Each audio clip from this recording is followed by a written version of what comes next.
Hey there! Welcome back sa aming channel. Kung balak mong mag-launch ng Shopify store ngayong 2024, you're in the right place. Ngayon, pag-uusapan natin ang ilang common mistakes sa Shopify store owners when they start their new store. Stick around dahil you definitely want na maiwasan ang pitfalls na ito. By the way, if you would like to get started sa Shopify ng libre, sundan nyo lang ang link below para makakuha ng free trial sa iyong first month for just $1.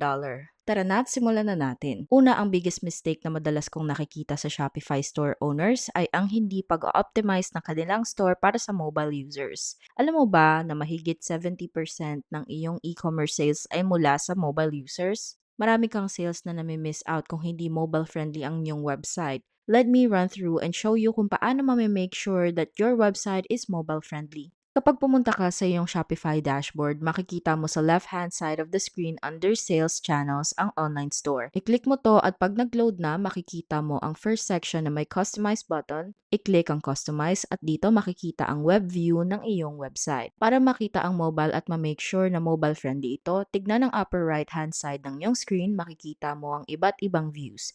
Desktop, mobile, at full screen.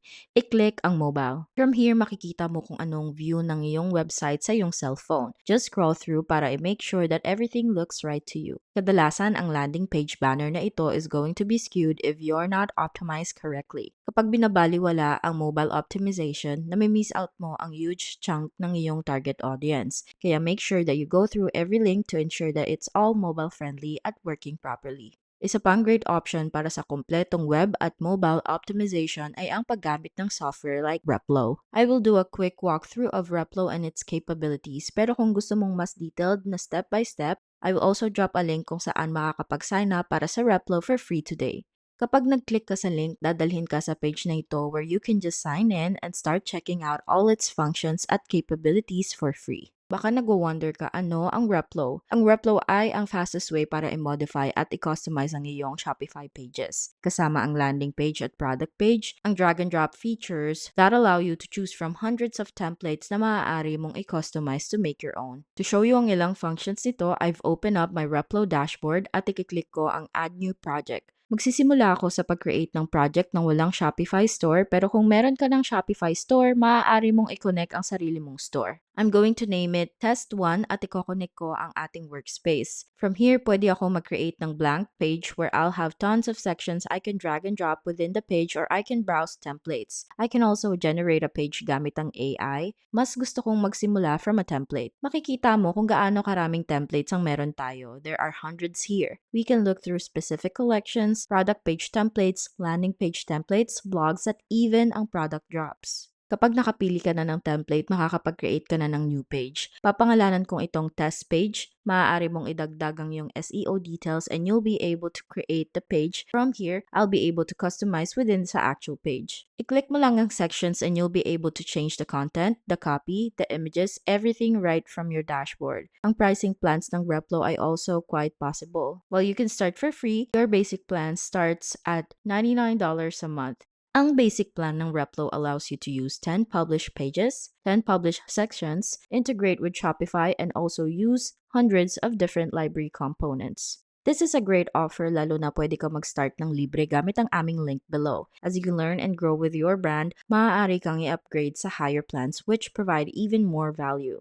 Ang second mistake ang hindi paggamit ng software like Zendrop. Ang Zendrop ay isang dropshipping software na directly nag-integrate sa iyong Shopify store. Nagde-deal sila directly with suppliers and manufacturers to get you the best price possible, leaving you a lot of margin to work with. Ang kanilang suppliers ay nagpa-process din ng orders sa loob ng 1 to 2 days, kaya may ensure ang fast delivery at shipping times. Kung interesado ka sa Zendrop, meron tayong exclusive offer down below where you can be connected to hundreds of winning products for as little as $1.50 a day. Just see the link below para mag-sign up sa Zendrop.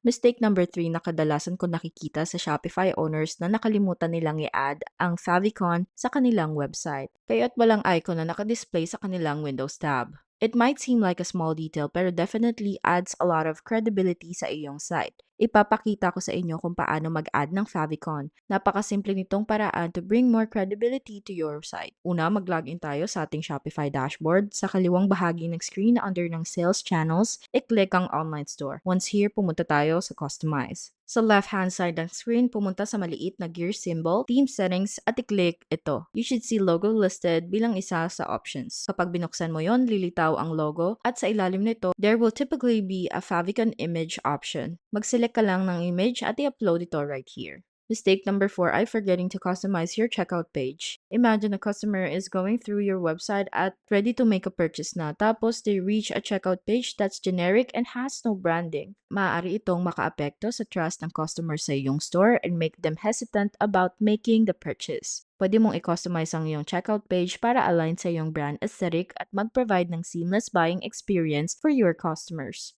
Para i-customize ang iyong checkout from the Shopify dashboard, pumunta ka sa left-hand side on the screen at i-click ang Online Store. From here, i-click ang Customize button. Pagkatapos, go back to the Gear button, Theme Settings, sa bandang kaliwa at i-click. From here, you can scroll down until makita mo ang checkout. Any type of customization na kailangan within your theme will be done either via Theme Settings or within Sections. Typically, ang iyong checkout page will not allow you to design via the Sections area, kaya kailangan mo itong gawin mula sa Theme Settings. Maaari ka mag-add ng background image, maglagay ng logo, i-position ang iyong logo, gawin itong maliit, medium, o malaki at pwede ka mag-add ng other background image para sa main content area, isang background color at iba't ibang accents. You're going to want to play around with the sections para maging aesthetically pleasing at on-brand ang iyong checkout page. Pero you don't want to clutter it too much as it takes away from the actual page itself, which is to check out your customer. Mistake number 5, ang paggamit ng PNG images. Isang mabilis na tip para i-optimize ang store speed ay ang pag-iwas sa paggamit ng PNG images dahil maaari nitong maapektuhan ang performance ng iyong store. PNG files tend to be larger and can slow down your store's loading time. Instead, gumamit ng JPEG images at itry na i-compress ang lahat ng iyong files. Maaari kang gumamit ng various sites that offer this for free, tulad ng image compressor. I-upload mo lang ang iyong PNG at JPEG images and they will compress them for you.